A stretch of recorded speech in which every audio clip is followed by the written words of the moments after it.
করেছিল।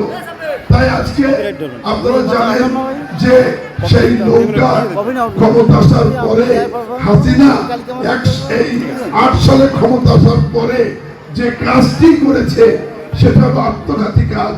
আমাদের ভোট দিতে দেয়নি, ভোট করতেও দেয়নি, বিনা ভোটে হয়েছে, দিনের ভোট রাতি করেছে। শেষ 24 সালে একাই ভোট করেছে আওয়ামী লীগের আওয়ামী লীগ। তাহলে কি ক্ষমতায় থাকতে পেরেছে? জনগণ পেরেছে? এবার কষ্টের কথা বলি, বেগম খালেদা জিয়াকে এক কাপড়ে ক্যান্টনমেন্টের সেই স্মৃতি বিজড়িত বাড়ি জিয়াউর রহমানের বাড়ি থেকে তাড়িয়ে দিয়েছিলেন। খালেদা জিয়া বলেছিল ওকে কপোতক্ষণ এই পদ্মা সেতু ফেলবা, ওখানে হত্যা করবা। খালেদা জিয়া অসুস্থ ছিলেন, তার চিকিৎসা মতো করেনি বলে বয়স হয়েছে 79 বছর, তার কোনো চিকিৎসা দরকার নেই। পারে বলেন, আপনারা বলেন পারে কিনা বলেন। তারপরে বললেন কি বললেন গত 15 বছর শুনতে শুনতে মানুষ একত্র সত্য দাপট দেখাতে গিয়ে আল্লাহর মায়ের দুনিয়ার ভাই ভগবান এক দিনেই উনি এক কাপড়েই পালাতে হয়েছে।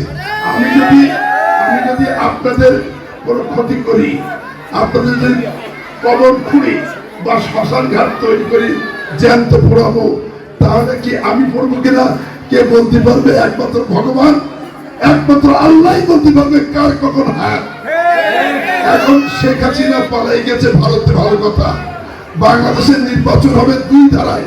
যদি বিএনপি থাকতো, যদি আওয়ামী লীগ থাকতো, হয় আওয়ামী লীগ নাই বিএনপি। যেহেতু আওয়ামী লীগ ছিল, বিএনপি ক্ষমতা আসতো, আবার ভোট হলে আওয়ামী লীগ ক্ষমতা আসতো। কিন্তু সেই ধারা হাসিনা বন্ধ করেছে।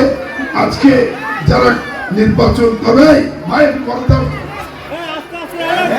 এই খাদিমদার ভাইরা রাস্তাতে যাও, কথা বলো না ভাই। আজকে যদি ভোট হতো তাহলে বিএনপি ক্ষমতায় যেত, আওয়ামী লীগ দ্বিতীয় দল হতো। কি জামাত কি দ্বিতীয় দল হতো? হতো। জামাত যতবার ভোট পেয়েছে 20টার উপরে সিট পায়নি, 18 উপরে সিট পায়নি। তাহলে এই জায়গায় দেখি তো মক্কা দেখা যাবে না, মক্কায় গিয়ে মক্কা দেখা যাবে, মক্কায় গিয়ে হল দেখা যাবে। অতএব সাতক্ষীরায় যদি আমি যে উন্নয়ন করেছি, এই উন্নয়ন আনসার সাহেব একবার এমপি হয়েছিল, আমার প্রিয় বড় ভাই, বাপের মতো মানুষ, তার বিরুদ্ধে বলতে আসেনি। উনি বলুক যে এই কাজটি করেছিলাম।